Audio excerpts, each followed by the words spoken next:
بیت‌العدل اعظم. انتخابات بیت‌العدل اعظم توسط تمام اعضای جمیع محافل روحانی ملی در یک انجمن شور بین‌المللی انجام می شود. در حال حاضر این انجمن شور 5 سال یک مرتبه تشکیل می شود. بیت‌العدل اعظم عالی ترین مرجع در عالم بهایی و بنا به بیان حضرت عبدالبها محل صدور هر خیر و خوبی و محفوظ از ارتکاب هر خطا و اشتباهی است. بیت‌العدل اعظم مرجع عالی قانونگذاری در امر بهایی است و اختیار دارد در هر زمینه‌ای که آثار بهایی صریحاً نکته‌ای را مطرح نکرده به وضع قانون و احکام بپردازد. امور ملت معلق است به رجال بیت عدل الهی. ایشانند امناء الله بین عبادهی و مطالع الامر فی بلادهی. چون که هر روز را امری و هر حین را حکمی مقتضی، لذا امور به وزرای بیت عدل راجع تا آنچه را مصلحت وقت دانند مأمول دارند. بر کل اطاعت لازم. بسیاری از مسئولیت‌ها و وظایف بیت‌العدل اعظم در واقع وظایف عمومی و کلی محافل روحانی محلی و ملی که در بخش پیشین مطرح شد، اما در سطحی جهانی می باشد. سایر مسئولیت‌های خاص بیت‌العدل اعظم عبارتند از ترویج صلح و صفا در میان ملت‌ها، اطمینان از اینکه هیچ هیئت یا مؤسسه‌ای در داخل جامعه بهایی از اختیاراتش سوء استفاده نمی‌کند، حفظ حقوق آزادی و ابتکارات فردی، توسعه مرکز جهانی بهایی و تشکیلات اداری امر بهایی، داوری در مورد اختلافاتی که محافل روحانی محلی یا ملی یا افراد بهاییان به آن ارجاع می‌کنند، حفظ و مراقبت از متون مقدسه امر بهایی.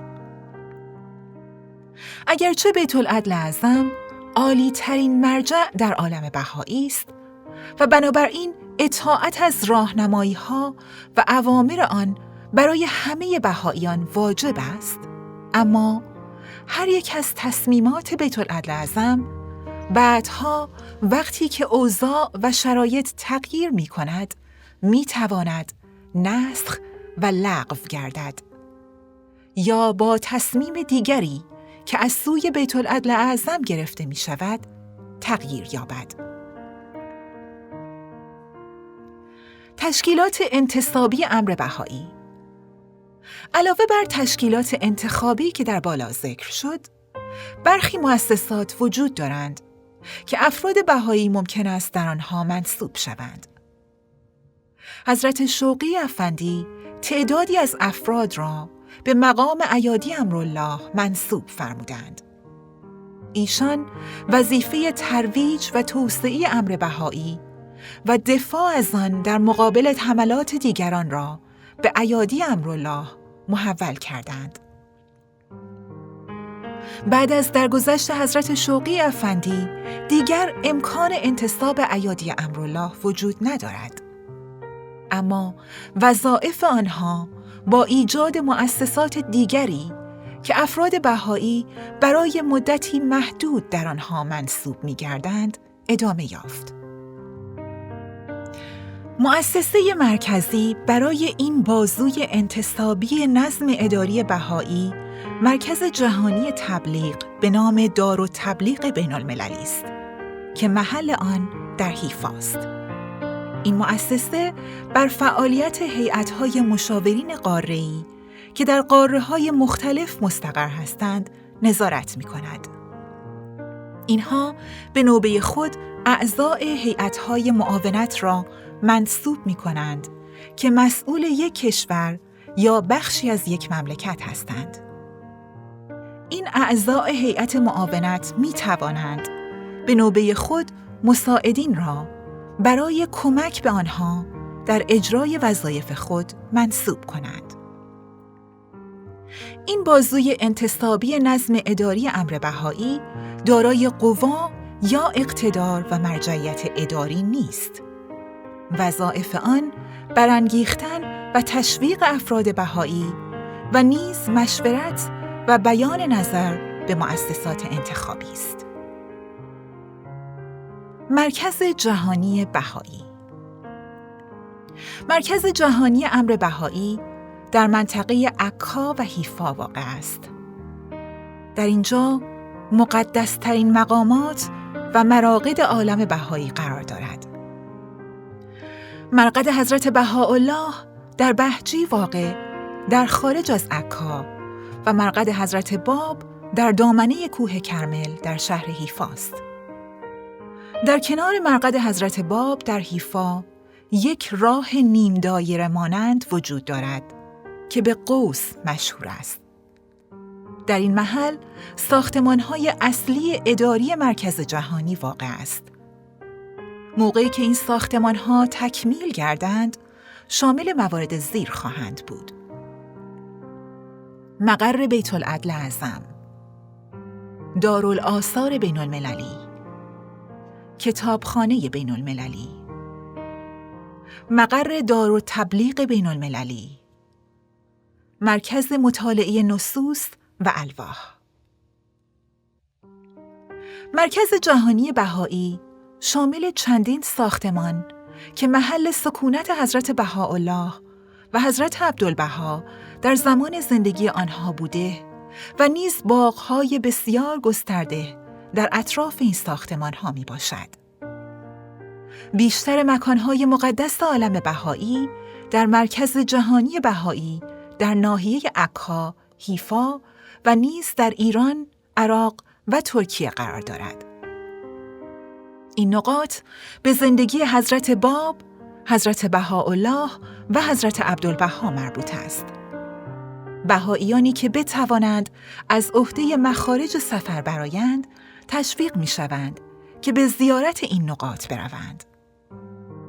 اما نقاط مقدس در ایران و عراق را در حال حاضر به علت اذیت و آزار بهائیان در این دو کشور نمی‌توان بازدید نمود. تقویم بهایی. تمام تقویم‌هایی که اکنون در جهان به طور گسترده‌ای مورد استفاده است، ارتباط نزدیکی با یکی از ادیان جهانی دارد. حضرت بهاءالله تقویمی جدید عرضه کردند که شروع آن از سال 1844 میلادی است. حضرت بهاءالله تقویم بهایی را تقویم بدیع نامیدند. هر سال شامل 19 ماه 19 روزه است. سال با نقطه اعتدال بهایی یعنی روز 21 مارس شروع می شود. نام ماه‌های بهایی از صفات مختلف روحانی یا صفات خداوند انتخاب شده اند. اول بها، دوم جلال، سوم جمال، چهارم عظمت، پنجم نور، ششم رحمت، هفتم کلمات، هشتم کمال، نهم اسماء، دهم عزت، یازدهم مشیت، دوازدهم علم، سیزدهم قدرت، چهاردهم قول، پانزدهم مسائل، شانزدهم شرف، هفدهم سلطان. 18 ملک. 19 علا. 4 روز اضافی یا روزهای زائد وجود دارد که زمان آن قبل از ماه آخر سال یعنی علا تعیین شده است. با این 4 روز سال به 365 روز می رسد. در سالهای کبیسته آنها 5 روز می شوند. این روزها را ایام ها می نامند و به طور ویژه برای میهمانی و میهمان نوازی و هدیه دادن تعیین شده است. بهائیان 9 روز مقدس دارند که بیشتر آنها گرامی داشت رویدادهای مهم در تاریخ امر بهایی است. در هر نقطه که امکان داشته باشد، بهائیان در این روزها دست از کار می‌کشند. نوروز، روز اول سال نو، 21 مارس. روز اول رضوان، 21 آوریل. روز 9 رضوان، 29 آوریل. روز 12 رضوان، 2 می. اظهار امر حضرت باب، 23 می.